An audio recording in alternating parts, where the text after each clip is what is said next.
मजेदार शायरी। तो चलिए शुरू करते हैं। एक को मारोगे हजार आएंगे, मेरे वतन के दीवाने बेशुमार आएंगे। और जब जब छाएगा इस वतन पर गुलामी का अंधेरा, तो यहाँ के हर नौजवान भगत सिंह का लेकर किरदार आएंगे। शामिल हो। इसीलिए 10 साल की उम्र में अखबार बेचने वाला एक बच्चा आगे जाकर इंडिया का सबसे पहला बैचलर प्रेसिडेंट बनता है। वेल यस, परिचय देना जरूरी है क्या? हम सभी जानते हैं, मैं बात कर रहा हूं दुनिया के महान scientist doctor APJ Abdul Kalam जी की, जिनकी बोली हुई हर एक बात दुनिया के लिए एक सीख है। लेकिन प्रेसिडेंट बनने का ये रास्ता इतना आसान उनके लिए नहीं था। एक मुस्लिम फैमिली से बिलोंग करने की वजह से उन्हें कई सारी मुश्किलों का सामना करना पड़ा, लेकिन इन मुश्किलों में उन्होंने अपने पंख फैलाकर सक्सेस की उड़ान भर के दिखाई।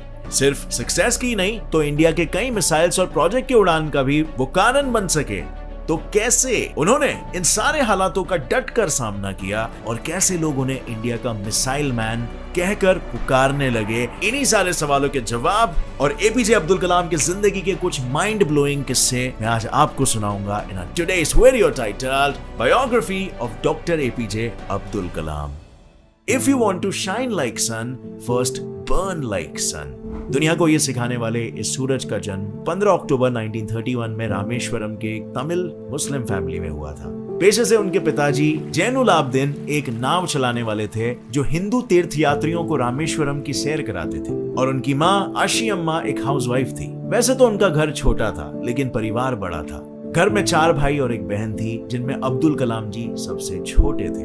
अब जब परिवार बड़ा था तो घर में पैसे की समस्या होती रहती थी, इसीलिए घर की जमा पूंजी में खुद का हाथ देने के लिए अब्दुल कलाम ने केवल 10 साल की उम्र में पेपर बेचना शुरू कर दिया।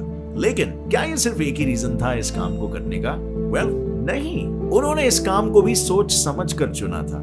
बचपन से ही कलाम जी को नॉलेज गेन करने की बहुत भूख थी, और इसीलिए कोई भी अखबार बेचने से पहले वो उस अखबार को पूरी तरह से पढ़ लेते थे। पर ऑफ कोर्स नॉलेज ढूंढने का ये रास्ता हमेशा से आसान नहीं था। एक गरीब मुस्लिम होने की वजह से उन्हें हमेशा कई डिफिकल्टीज का सामना करना पड़ा। उनमें से एक डिफिकल्टी तो उनके बचपन की है कि जब वो 5वीं कक्षा में थे, तब वो उनके बेस्ट